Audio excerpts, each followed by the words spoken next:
Hi, this is Rick with ReefTekLab, and today I want to talk about dinoflagellates and the dangerous toxins that come out of dinoflagellates.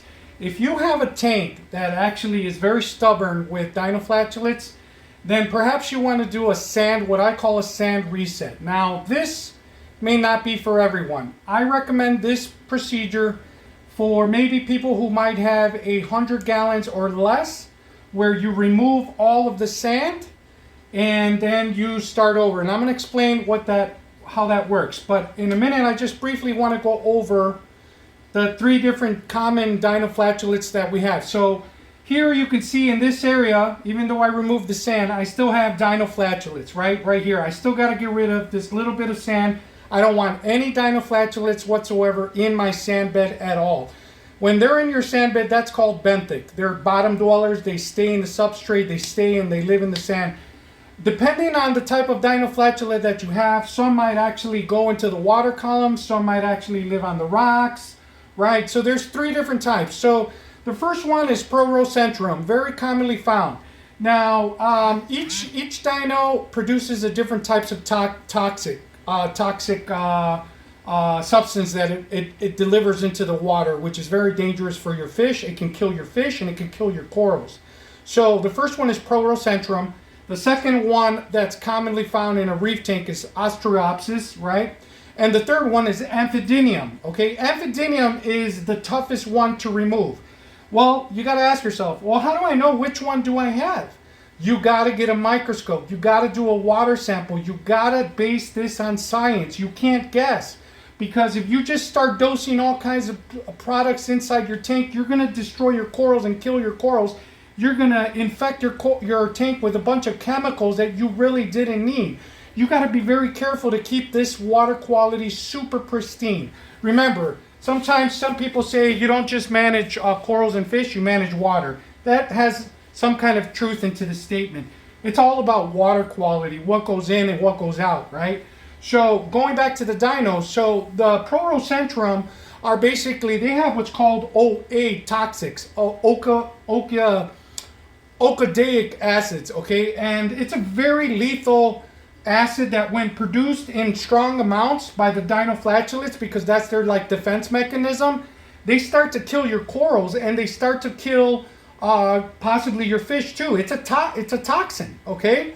They're delivering that. So if you think you're okay just because you have toxins and you have dinoflagellates just sitting there for weeks and weeks and weeks and months and months and months and you don't do anything about it, you're wrong. That's why you're going to get STN and all types of necrosis on your corals, and you're going to potentially have fish die, and your biology is simply just going to get worse and worse and worse over the course of time. So the second one we want to talk about is Ostreopsis. It's actually the most lethal. It has polytoxins, and those dinos actually come out in the night. This is where your UV comes into very strong play here. If your UV and your light bulb isn't strong, you need to replace it every 12 months and make sure that UV is, and the sleeve inside the UV is crystal clear so that the UV spectrum can actually kill these dinoflagellates that go in the water column at night, and you can stop them from reproducing, okay? That's basically what you're doing. You're stopping them from reproduce, but then there's other ways to actually kill them and get rid of them. Some people, go use products like, I've used Dino-X, which is a German company, because it's not a chemical, but I'm very careful. I don't even like dosing that anymore.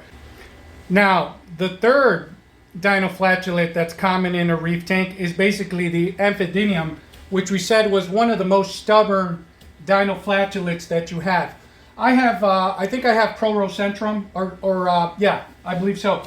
And so I've identified that in my microscope. But if you have Amphidinium, it's a sand dweller. It is very difficult to kill, okay? Like I said, if you don't know what you're doing and you don't know what type, you're in big trouble, because you have to know the type of dinoflagellate to be able to target the right medication or the right procedure to try to remove them, right? So Amphidinium is basically a hermolytic. It's hermolytic. It ruptures the blood cells from fish, and it's very, very toxic as well. It uses Amphidinium, which is a toxic that actually kills. It's called AM, basically for short. So as you could see, you have, to summarize, you have the Prorocentrum, which uses Okadaic Acids, OAs, Ostreopsis, which has its palytoxins, and the Amphidinium, which uses the AM toxins, okay? Each one of those toxins is very lethal in strong quantities, and it will start killing your corals and potentially affect your fish, okay? So you want to remove them as quickly as possible as you can. People typically take months and months and months to do this. I don't advise that. I don't advise, weeks either. As soon as you got a problem, you need to jump on it, because things will just progressively get worse, and then you'll realize why. You'll say to yourself, you'll have all these problems, and you'll realize you just can't go forward. So keep that in mind, and I'm going to show you how I did it with my sand reset. So I actually removed most of the sand, like 95% of the sand. There's still about 5% sand in here, which I'm going to get rid of later. And what I did is I removed it. You put it into a 5-gallon bucket, and you wash it and go through several rinses. Okay, so here we have some dinos, and you can see that there's various other little transparent white circles that are also swimming around. We don't really know what those are. These are dinos, but we're going to classify the type of dinos that these are. There's a lot of there's like over 2,000 dinos, but for some reason in reef tanks we tend to get a classification of maybe 4 or 5 of them that are commonly found in most reef tanks. And we're going to go into just the type of species that we can identify here. So we don't know at this point in time what it actually is.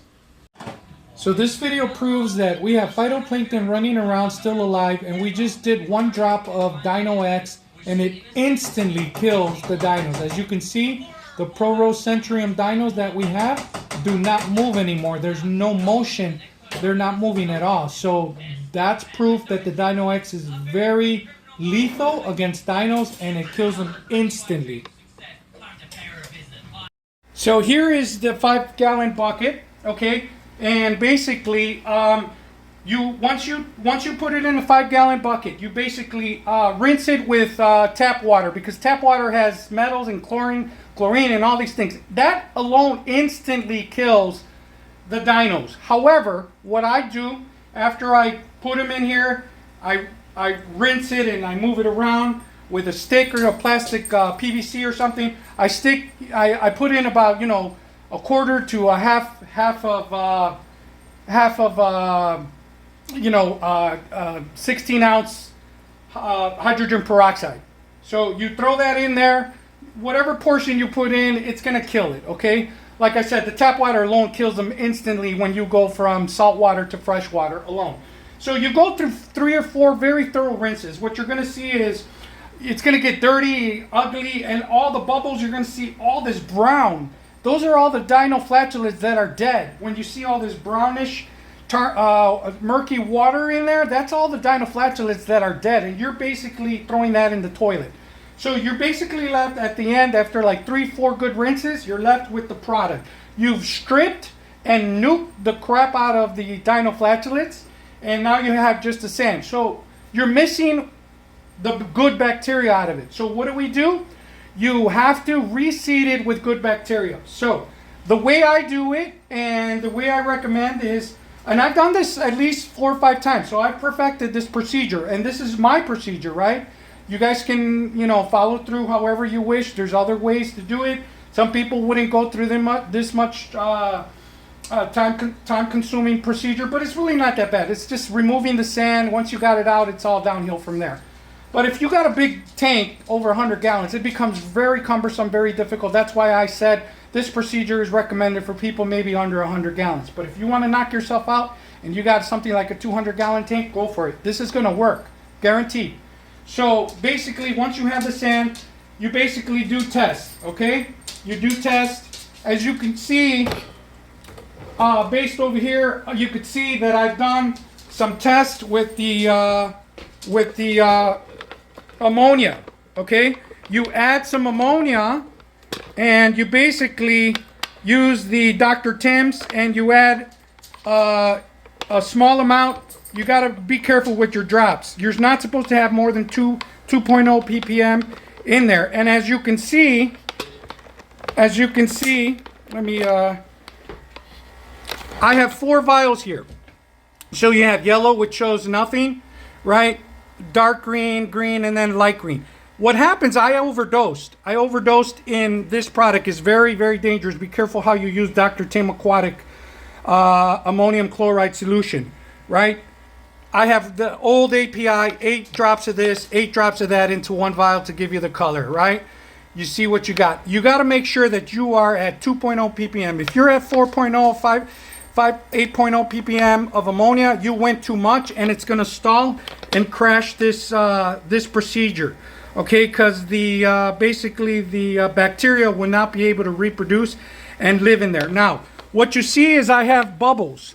Okay, I have bubbles, and you need a lot of oxygen. Okay, a lot of oxygen for your bacteria, new bacteria to live and grow. I also have a heater, and you set the heater to 84 degrees. What that does, it accelerates the process for the bacteria to multiply. Then you take a little business card size of nori, you put it in there, and that starts the process. If you have Microbacter or any of those type of strains, you start pouring a portion of it in there, a very small amount, maybe 2 teaspoons. You got to look in how much you put in there. Don't throw the whole bottle in there. That's not right. So, and again, every day you throw a little more and a little more, depending.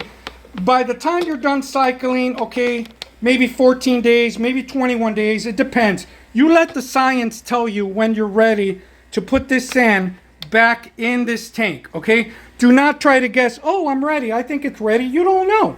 You have to use science. When you do a test and you were green, and unless you are perfectly at yellow, right, which is here, 0 ppm, yellow, okay, like so, then at that point, you know this sand has multiplied, or the colonies of bacteria have multiplied, and you know you're ready for this sand to go back, okay?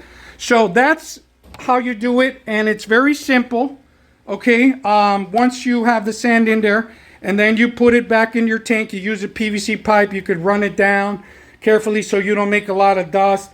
But make sure you don't have any dinos like this, okay? You see the dinos are still here. I'm going to get rid of that before that sand goes back. I got about, 14 to 21 days from that going back in here. So I got time. Well, you don't have to do it all at once. Remove most of it. You see there's some dinos back there, some dinos here, little patches. You want to get rid of everything, okay? And make sure your UV is running right, and you got a new light bulb in there, and it starts killing everything. This has worked for me multiple times.